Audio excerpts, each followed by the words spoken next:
Doctor Who has been a cornerstone of science fiction media for many years, and there are few names more intensely associated with the show than Tom Baker, who portrayed the titular character's fourth incarnation from 1974 to 1981. The Fourth Doctor era was incredibly popular, but it wasn't solely due to Baker's boundless chemistry with his co-stars. This era is known for having a number of standout stories, with adventures like Genesis of the Daleks and Horror of Fang Rock always high up on people's lists.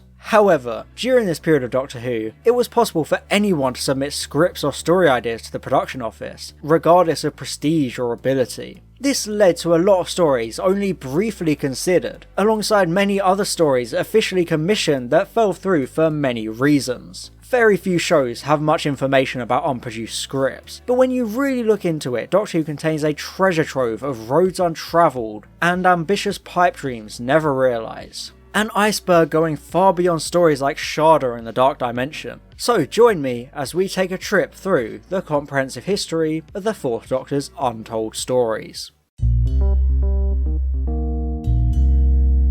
Season 14 had seen a major change in Doctor Who as Elizabeth Sladen left the show after 3 years as companion Sarah Jane Smith. At some point in 1976, before her departure, comedy writer Douglas Adams submitted an outline for the KRIKKITMEN to the production office, likely intending it to be part of Season 15. This story idea establishes that 2 million years ago, the inhabitants of the planet Krikkit built a race of androids called the KRIKKITMEN to wipe out all life in the universe. They were stopped by the Time Lords though, who trapped the planet within a temporal prison as punishment. However, a group of Krikkitmen who escaped the Time Lords' sentence are now trying to reassemble the components of a key to free their homeworld. These pieces happen to resemble elements of the Earth game of cricket, which itself is actually a reflection of the ancient Outer Space War. The Doctor and Sarah Jane stumble upon this scheme when they see the KRIKKITMEN steal the ashes during a test match at Lord's. The time-travelling pair then go to the planet Beth Salomon to foil the next step in the KRIKKITMEN's quest, but this is where the outline stops. The KRIKKITMEN was rejected by script editor Robert Wholmes, who still encouraged Adams to continue submitting material, which would ultimately lead to the writer being commissioned for the Pirate Planet in Season 16. Later in 1980, Adams revised the KRIKKITMEN for use by Paramount Pictures as a potential Doctor Who feature film, although nothing came of these plans. Finally, Adams incorporated many of his ideas from the KRIKKITMEN into his novel Life, the Universe and Everything, the second sequel to his hugely popular Hitchhiker's Guide to the Galaxy. However, Adams had left a significant mark on the science fiction landscape. So in 2018, 42 years after he submitted the idea, the KRIKKITMEN was adapted as a Doctor Who novel by James Goss, featuring the Fourth Doctor, K9 and Romana 2, finally bringing this much sought story to the Doctor Who universe.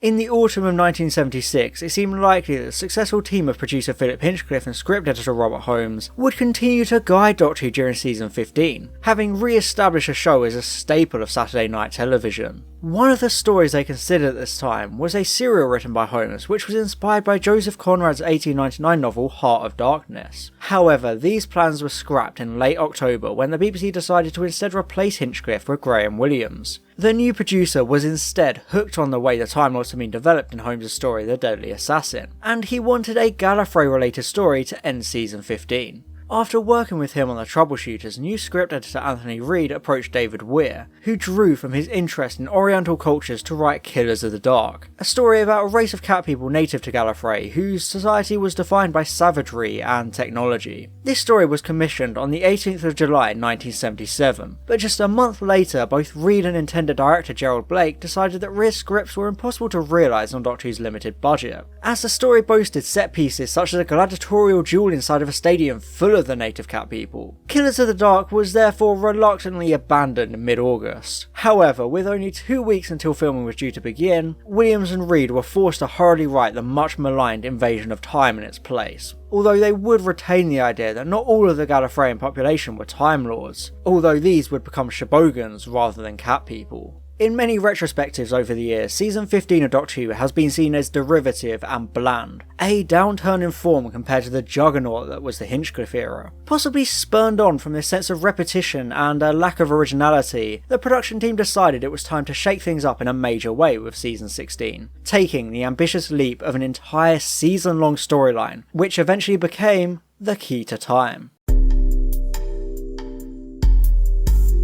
In 1977, Douglas Adams had been commissioned by BBC Radio for the pilot episode of a potential serial titled The Hitchhiker's Guide to the Galaxy. On a whim, Adams forwarded the script to Doctor Who script editor Anthony Reid, who felt that Adams' material was very strong. Despite his commission, Adams was still unsure as to whether Hitchhiker's Guide to the Galaxy would even proceed beyond its initial script, so he agreed to work with Reid in devising a new storyline for Doctor Who. Ever the creative mind, Adams brought several ideas to the table. Predominant amongst these was the notion of a planet which is being mined by the Time Lords, who use a giant aggression-sapping machine disguised as a statue to pacify the natives. One Time Lord becomes trapped in the statue and absorbs all the aggression, turning against his people. He causes the mining devices to hollow out the planet and now plans to make it dematerialise and reform around Gallifrey. Another story Adams had also conceived was a drug addiction allegory about a company preying on people who fear death by offering machines which can slow time for them, but for a ridiculous price. Producer Graham Williams, meanwhile, was keen on a more conventional adventure featuring a group of space pirates. Although none of these stories were seen as capable of supporting a story by themselves, it was agreed that some combination of them might be more viable, leading to the pirate planet being developed for season 16. On November 8th, 1977, Graham Williams commissioned a 4-part story by Turkish writer Morris Fahy named The Divided. Like his many pitches over the years, the story would unfortunately never be produced, and Fahy later explained he no longer recalled what it was even about, as the script itself was lost. With the writer having passed away in 2019, it seems like any hope for uncovering the story is sadly lost.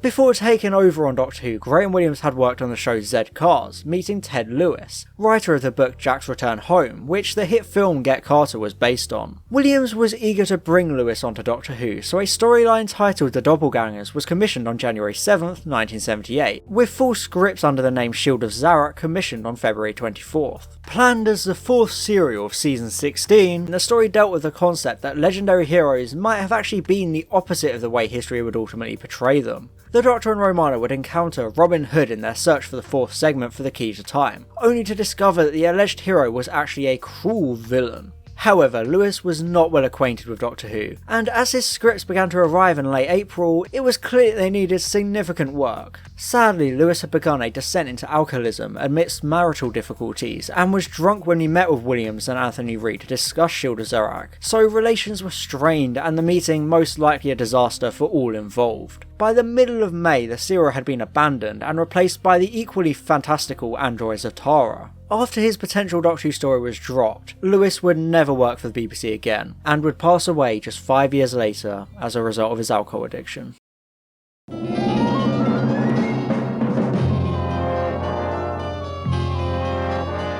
Another big name writer at the time named Ted was DIXON of Dot Green creator Ted Willis, often considered one of the founding fathers of British television drama. Willis had worked with Doctor Who script editor Anthony Reid during the 1960s, so Reid commissioned the writer to pen the Laws of Misrule at some point in late 1977 or early 1978. This would have been the 5th and penultimate story of season 16. It would have been about the people of the planet Tetran who are enslaved by the cruel Shadow Lords ruling from an orbiting castle. The Shadow Lords hunt their subjects using wolf-like prowlers and force them to duel one another for entertainment. The Doctor discovers that the Tetrans are actually descended from the survivors of a crashed mining ship, whilst the Shadow Lords are actually security robots, disguised and maddened due to their connection with the pilot, who is held on the brink of death by the vessel's computer. K9 severs the pilot's link with the ship, deactivating the Shadow Lords and freeing the Tetrans. The Doctor and Romana then recover the 5th segment of the Key to Time, which is disguised as a massive crystal powering the Shadow Lords' orbiting castle. However, it does not appear that the Laws of Misrule passed the storyline stage, and its spot in season 16 was eventually taken by the power of Kroll in all of its Cthulhu awfulness. In the previous season, Chris Boucher had penned the story Image of the Fendal. Not long after, he began discussions with the production team about a season 16 serial regarding a remote Earth outpost under attack. However, by this time, Boucher had become script editor for science fiction series Blake 7, and BBC head of drama Ronnie Marsh did not want writers contributing to both shows at the same time. As a result, the untitled story did not proceed any further, and nothing else is known about it.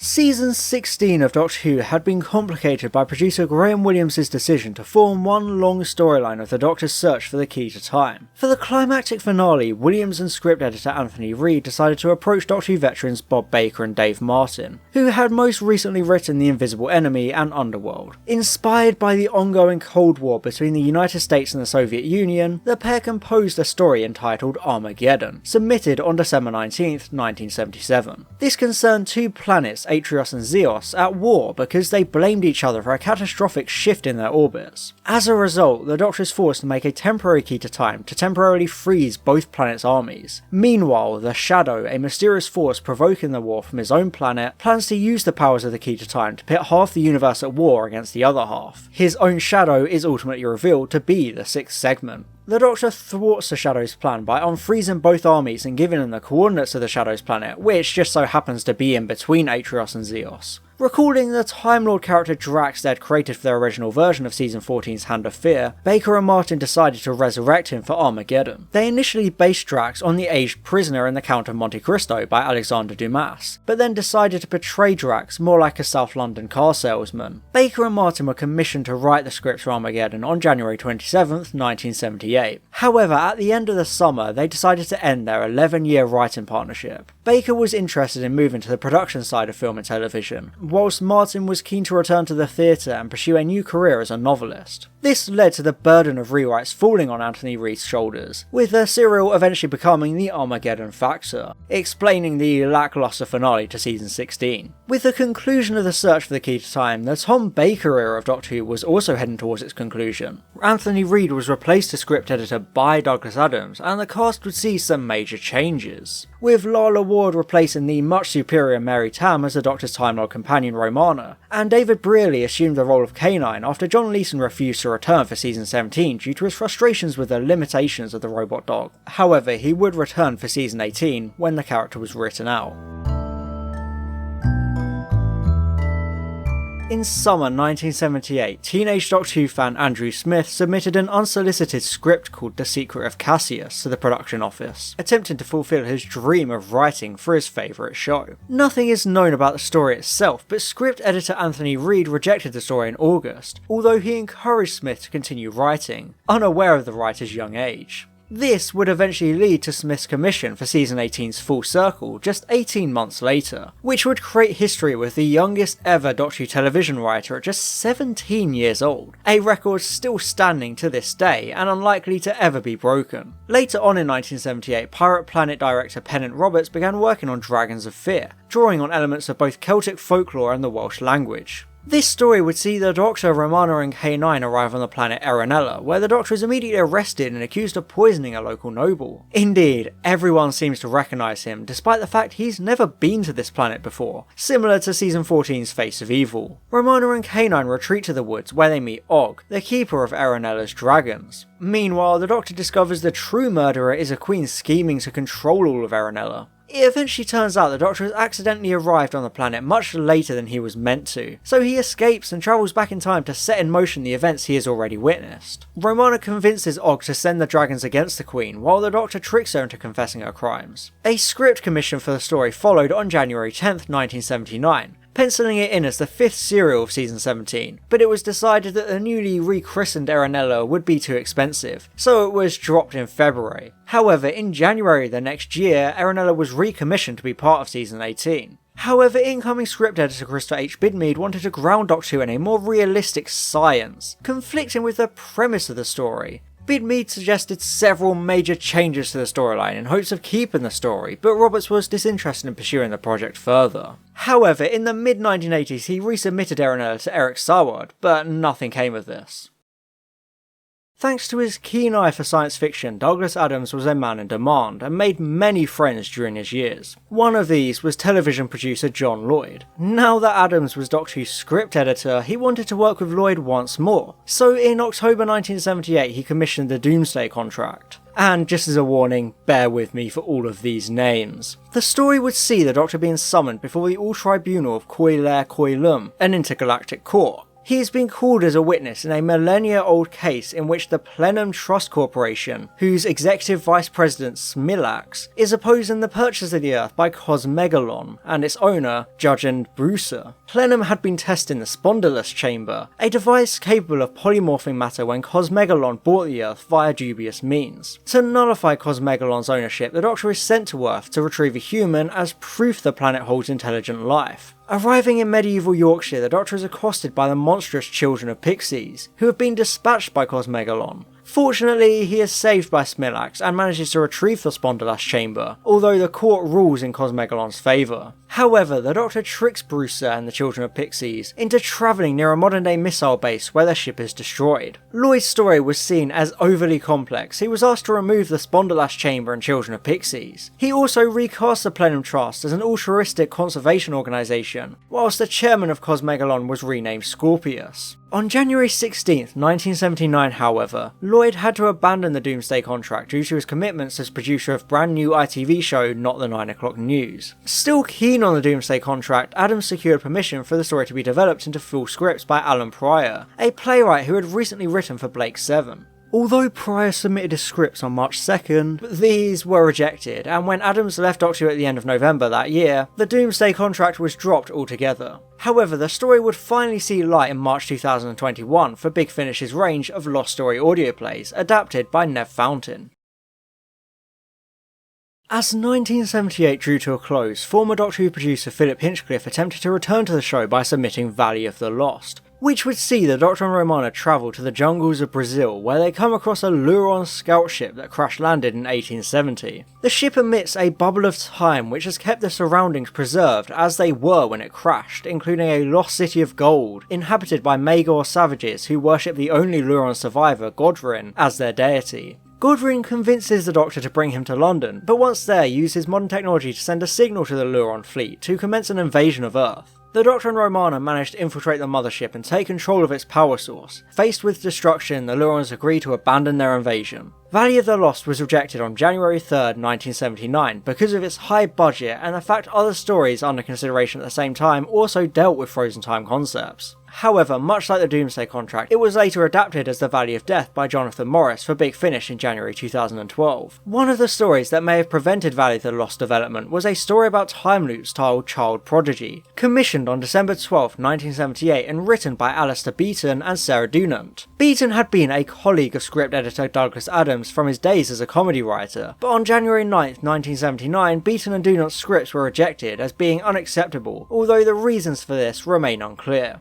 Around the same time, comic writers Pat Mills and John Wagner submitted an unnamed storyline set in a parallel universe where the Roman Empire persisted into the present day. This idea was not taken forward, although Wagner and Mills would eventually rework it as Doctor Who and the Iron Legion, their first comic strip for Doctor Who Weekly, published from October 1979. Once again proving that not all unmade stories remain unmade, there's always a chance for these lost tales to come to life.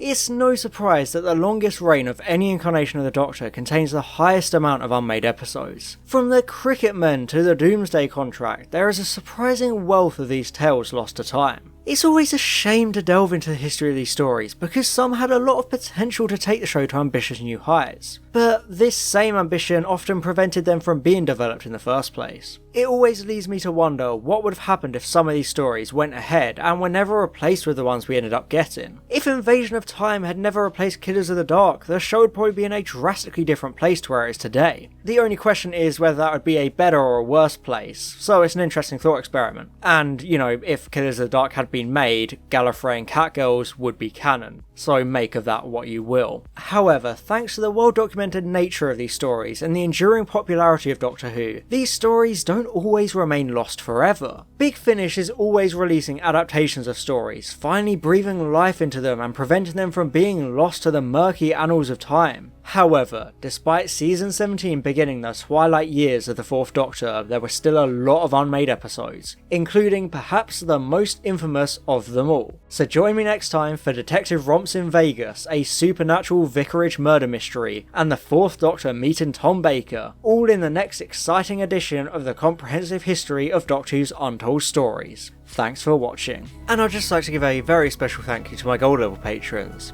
Alex Marston, Calvin, Daniel Shillito, Franz Horn aka Line Vortex, John, Ross, Stephanie Evan Miller and William Jewell. Thank you so much for your support.